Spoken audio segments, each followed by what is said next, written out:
Pseudocurrency. I'm noticing it come up a lot more recently.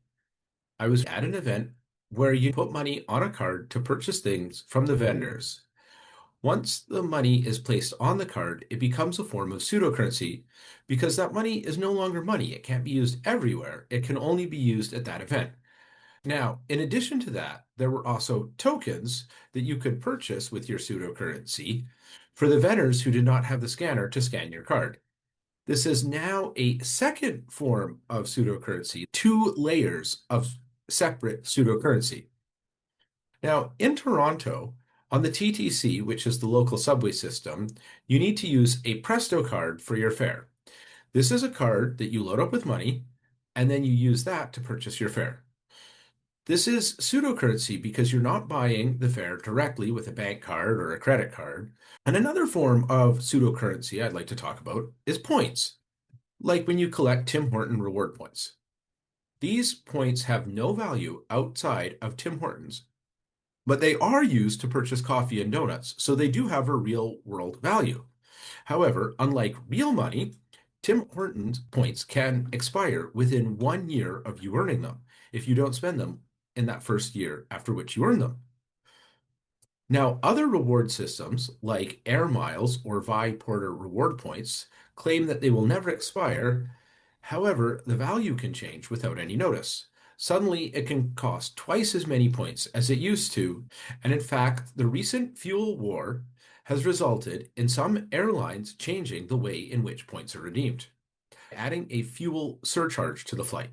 So you can still use your points, but now you have to pay extra for the fuel in order to use the points that you've collected.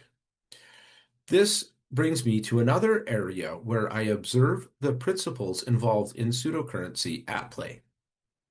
Gift cards. When you purchase a gift card, the card is now pseudocurrency. You have lowered the value of your currency by restricting where it can be spent. Now, the person with the card has to go to the store mentioned on the card instead of being able to spend the money anywhere they want. Never give someone a gift card. It's worse than money. Yet somehow the marketing gurus have convinced the majority of people that it is better than giving money. Like it is somehow supposed to be more thoughtful. But it's not. Instead of giving someone $20 to spend anywhere, give them a Tim Hortons card for $20. And this is supposed to represent coffee or something and somehow be more thoughtful. But really, it isn't. It's still currency. It's just pseudocurrency. You haven't actually purchased coffee. You have just given the person $20 with a restriction on where they can spend it, which is why I will never give a gift card, but would rather just give someone Canadian currency or what I call the Canadian gift card. Good for stores anywhere in Canada. And let's talk about the remaining amounts left on gift cards when you spend $19.46 of a $20 gift card. What is happening with most of these amounts? Nothing. They're not claimed, they're not redeemed, they are lost forever. And who is really benefiting from all of these unclaimed amounts? The stores selling the gift cards that they don't fully redeem.